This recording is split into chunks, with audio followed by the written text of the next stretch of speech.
Kung di naman kami nagkahiwalay ni Joy, hindi sana siya mawawala eh. Sorry talaga. Sorry, susunod.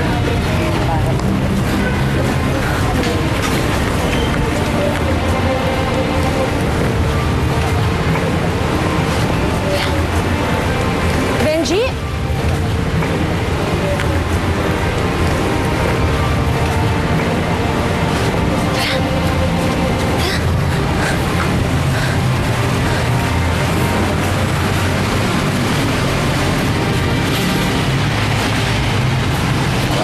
Ang ginagawa niyo dito? Problema ba?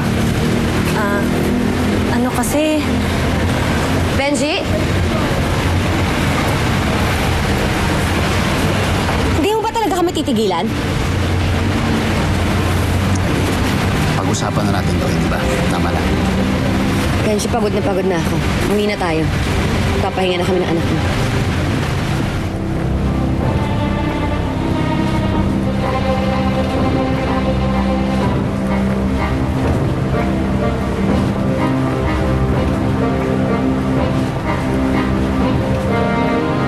Pero Benji! Wala ka bang gagawin? Hayaan mo na, Desa. Ako naman nagsabi kay Benji na tigilan namin ang isa't isa. Hanapin na natin si Joy.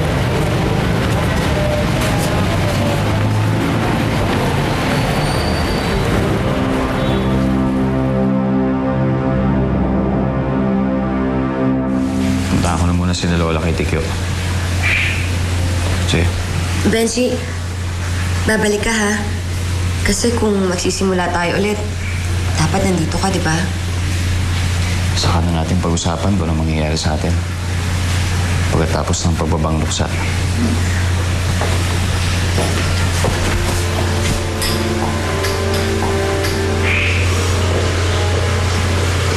Ate, kung wala talaga siyang alam sa anak niya, wala din siyang alam na dinamay mo pa yun para lalong magalit si Kuya Gimo. Pwede ba, Lisette? Itiko mo nga yung bibig mo. Kapag narinig ka ni Benji, lagot ka sa akin. Ate, hindi ka ba naawa sa bata? Halos kaedad lang ni Sunshine yun eh. Hindi ka ba natatakot kung anong pwedeng gawin ni Kuya Gimo doon? Hindi. Bakit naman ako matatakot? Anak ko ba yun? Ang dapat matakot doon ay yung nanay niyang malandi. Okay?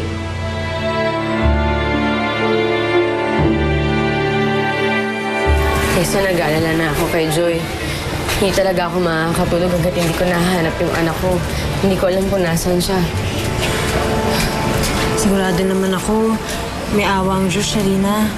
Masa ka bukas mahahanap na natin si Joy. May balita na tayo sa kanya. Sana, Desa. Sharina.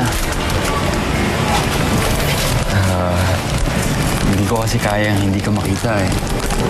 Baka pwedeng ligawan kita ulit. Papakita ko talaga sa'yo, nagbago na ako. Nelson, please lang. Wala akong panahon sa mga ganyan. Mawawala yung anak ko. Ano nangyari kay Joy? Mawawala si Joy Nelson. Kaya please lang, huwag mo na muna gulin yung kaibigan ko.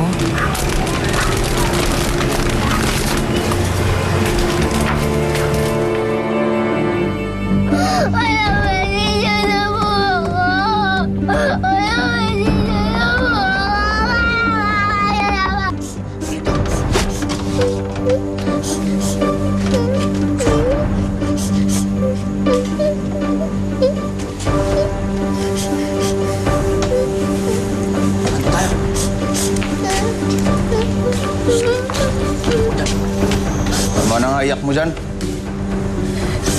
Papa, kawalan niyo na po ba ako? Hinahanap na po kasi ako ng nanay ko.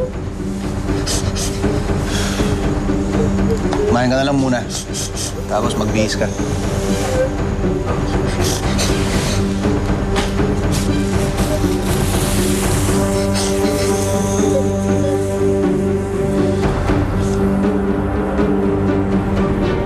Salamat sa pag-alaga sa kanila. Ako man ang Benji. Wala yung tol. Saka, lola ko na rin si Lola Ingay.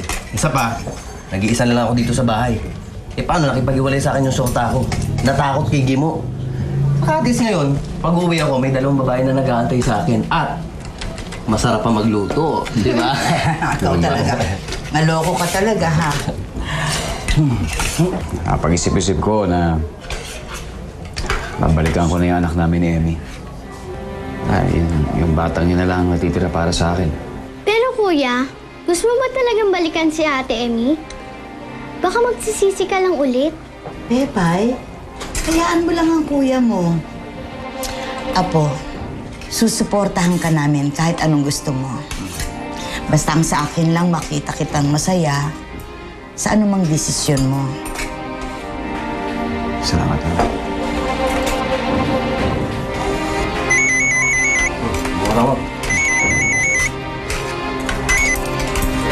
Hello? Benji, Kimo? Nasa akin ang anak mo. Anak? Ano? Ano anak? Di ba nasabi sa'yo ni Sharina? May anak kayo. At siya ang hihinging kapalit para kay Sunshine. Buhay ng anak mo para sa buhay ng anak ko. Hello? Gibo? Anong anak? Gibo? Hello? Anong sabi ni Gimo? Hawak daw niya yung anak ko. Anak? Anak daw namin siya na.